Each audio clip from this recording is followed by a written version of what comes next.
¿Qué tal? ¿Cómo estáis? ¿Cómo estás? Espero que con ganas de iniciar este cuarto vídeo de las preguntas cortas del bloque uno. Recordar que en el vídeo anterior lo que vimos fue la romanización de la Hispania romana y el proceso de conquista por parte de los romanos de la península ibérica. Y en este vídeo vamos a comenzar el tema 4, el reino visigodo, origen y organización política. Con este vídeo concluimos el bloque 1. Estamos preparados, nos ponemos a ello y seguro que se nos va a hacer muy fácil. Bien, por lo tanto, bloque 1, tema 4, el reino visigodo, origen y organización política del reino visigodo y los concilios de Toledo.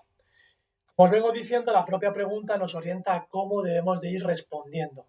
En este caso, ¿qué nos piden? Que hablemos del reino visigodo, de cómo se formó, de su origen, cuál fue su organización política y qué son los concilios de Toledo, que nos centremos especialmente en los concilios de Toledo.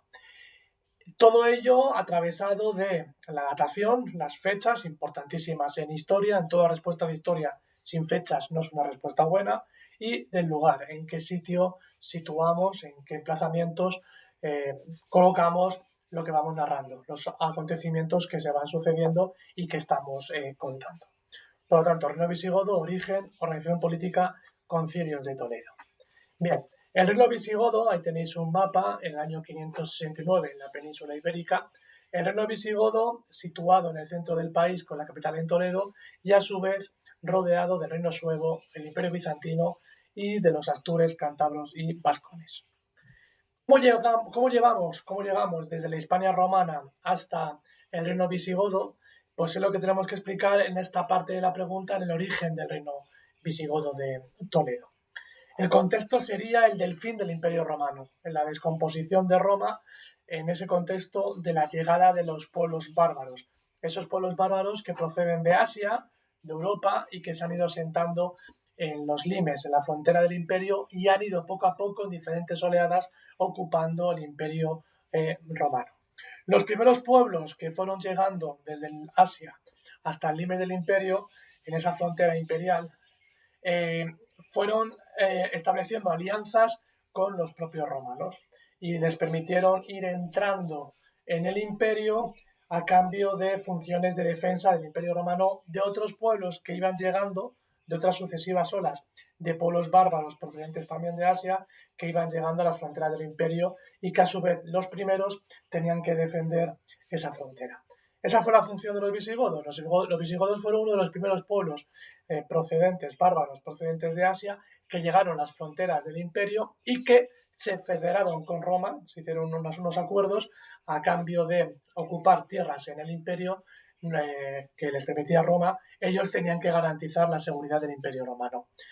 Pues en ese contexto de las invasiones bárbaras del imperio romano, en el territorio de la Hispania romana, van a irse llegando, intrometiendo diferentes pueblos bárbaros, como serían los suevos, que se van a situar en la Galaecia, los vándalos en la Bética, los alanos en la Lusitana y cartaginese. Cuando estos pueblos prerromanos, suevos, vándalos y alanos, han ocupado el espacio de la Hispania romana, los romanos son incapaces de expulsarlos de su espacio y van a solicitar la ayuda del otro pueblo bárbaro con el que estaban federados, que eran los visigodos. Los visigodos en este momento estaban emplazados en la zona de la Galia, la actual Francia, que era una provincia romana. Una vez que se han introducido suevos, vándalos y alanos, los romanos, por lo tanto, acuden y piden ayuda a los visigodos para expulsar de Hispania a estos tres pueblos. Fijaros cómo en el castellano la palabra vándalo, vandalismo, bandido, rememora a este tipo de pueblos bárbaros que ha quedado en la memoria como un pueblo destructivo, salvaje e imposible de domar. Bien, por lo tanto, suevos, vándalos y alanos ocupan espacios de la península ibérica, de la Hispania romana, y los romanos piden ayuda a los visigodos que están en Galia para que desalojen y expulsen a estos otros pueblos que han ido conquistando la Hispania.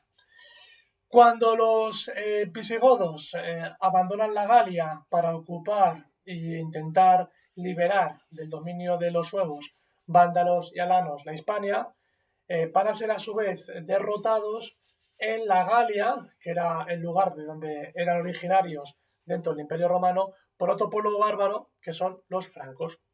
Los francos en el año 507 expulsan de la Galia a los visigodos tras la batalla de Bouillé. De tal manera que los visigodos ya no les queda la vuelta a la Galia y tienen ya definitivamente que asentarse en el territorio de la Hispania romana. Y este es el origen del reino visigodo, cuya capital la van a situar en Toledo. Bien, fijaros cómo los francos se quedan en la zona de la Galia y a partir de entonces la Galia se va a transformar en Francia, el nombre que actualmente conocemos a ese territorio. Bien, la organización política es la segunda parte de la respuesta, ¿no? Enlazamos con el origen y ponemos a explicar cómo, en este caso, los francos han expulsado de la Galia a los visigodos y estos a su vez se asentan definitivamente en la Hispania romana, en la península ibérica, y se inicia, por lo tanto, su reino visigodo de Toledo. Este reino va a ser el primer estado unificado e independiente de la península ibérica, porque la Hispania romana no era independiente, sino que pertenecía al Imperio Romano. A partir de los visigodos es, por lo tanto, una entidad política, administrativa, jurídica independiente en torno al rey visigodo, cuya capital está en Toledo. Habíamos dicho algo de primer estado también con los tartesos, si recordáis, en la pregunta de los pueblos prerromanos. Bien, por lo tanto, ya tenemos a los visigodos en la península ibérica, en Hispania, y han colocado su capital en Toledo. ¿Cómo es su organización política? ¿Qué es lo que nos piden en esta pregunta? A la cabeza estaría la monarquía. La monarquía visigoda va a lograr poco a poco dominar el territorio en tres factores: a nivel político, a nivel religioso y a nivel legislativo.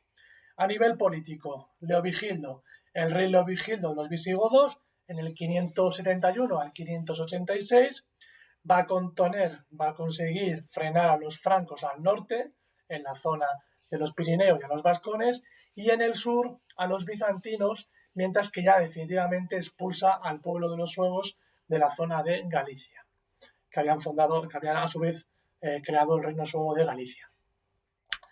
El rey Recadero, entre el 586 y el 601, consigue la unidad religiosa. ¿Esto qué significa? Los visigodos, como pueblo, su religión era el arrianismo, mientras que en Hispania los hispano-romanos tenían como religión el catolicismo. Una vez que los visigodos han ocupado la Hispania romana y han dominado el espacio interior, se mantienen con su propia religión. Y eso impide que la sociedad se vaya unificando también a nivel político. De tal manera que el rey Recadero, en el tercer concilio de Toledo, en el 589, se convierte al catolicismo y con él todo el resto del pueblo visigodo. Y eso ayudará a la unificación social religiosa de los habitantes del reino visigodo. Al asumir los visigodos la religión mayoritaria, que sería la de los hispano-romanos, en este caso el catolicismo. La tercera unidad será con la unión legislativa, que la va a conseguir el rey Recesvinto, al publicar los fueros juzgo o el fuero juzgo en el 564.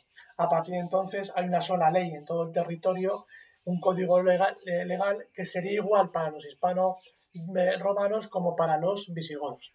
A partir, por ejemplo, de esta reforma legislativa, algo que tenían prohibido hacer anteriormente, como era el matrimonio mixto entre hispano-romanos y visigodos, a partir de este momento se podría conseguir este tipo de matrimonios mixtos.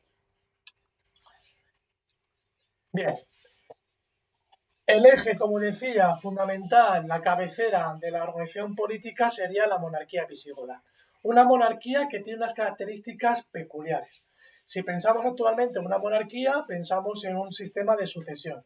Es decir, cuando un rey está vivo, a la muerte de ese rey, su heredero o heredera se convierte en el próximo rey o reina. En el caso de la monarquía visigoda, no era una monarquía hereditaria, sino que era una monarquía de carácter electivo. Es decir, que entre los nobles se elegía al siguiente rey una vez que el rey había fallecido. A partir de ese momento sería rey de carácter vitalicio, es decir, por toda la vida del rey, ese rey mantendría el poder a la cabecera de la corona, ¿no?